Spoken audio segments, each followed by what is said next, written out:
Tu es croyant, sers dans l'Église du Seigneur.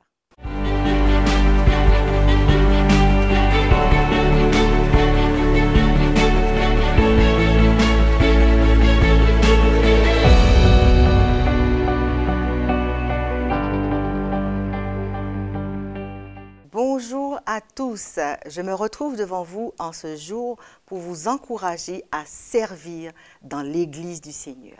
Oui, il est bon à toi qui as accepté Jésus-Christ comme Seigneur et Sauveur de pouvoir rendre ton service à celui qui t'a enrôlé. Il t'a enrôlé dans son armée, il t'a enrôlé dans son corps. Et ce n'est pas compliqué de servir dans l'Église du Seigneur. Souvent, lorsqu'on entend servir dans l'Église du Seigneur, on pense qu'il faut prêcher, qu'il faut faire des prédications de 1 heure, de 2 heures, qu'il faut imposer les mains aux malades, qu'il faut délivrer. Pas forcément, il y a tout cela, certes, mais il y a tous les services qu'il y a dans le corps de Christ. Déjà du temps de Moïse, sous les conseils de son beau-père Jéthro, avait établi les chefs de 1000, les chefs de 100, les chefs de 50 et les chefs de 10. Ne crois pas que ce soit pour faire joli, c'était parce qu'il y avait une organisation dans le corps que dirigeait Moïse, 600 000 hommes, sans compter les femmes et les enfants. Tu vois, il faut une organisation. Et cette organisation passe par toi.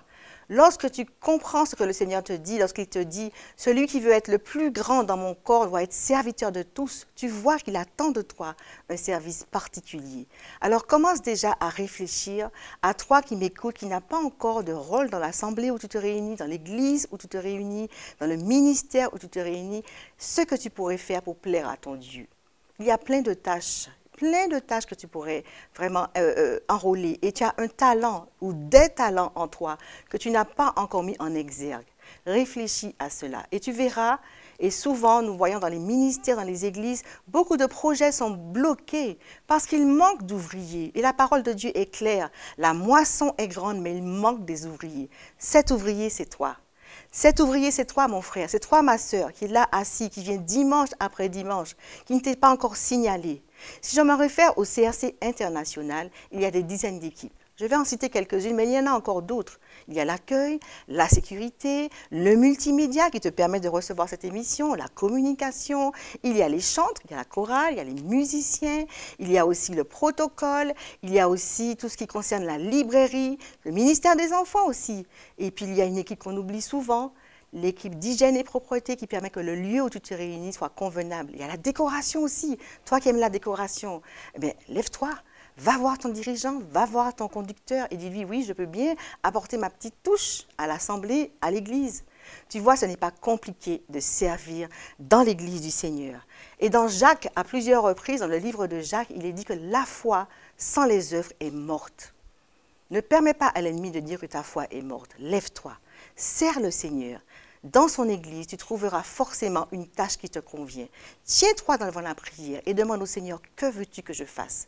Et dans son intimité avec toi, tu verras qu'il va te révéler des choses inattendues. Et je suis persuadée que quand le Seigneur t'enverra, tu vas exceller dans la tâche qu'il va te confier.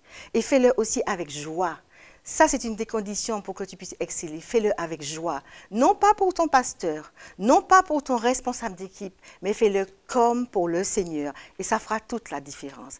Alors, j'espère qu'après avoir entendu ce message, vous tous, vous allez vous lever. Et là où vous êtes positionnés, là où vous vous réunissez, vous allez vraiment prêter main d'association à tous ceux qui se sont déjà levés pour servir dans l'Église du Seigneur. Bon courage, amis, et à bientôt.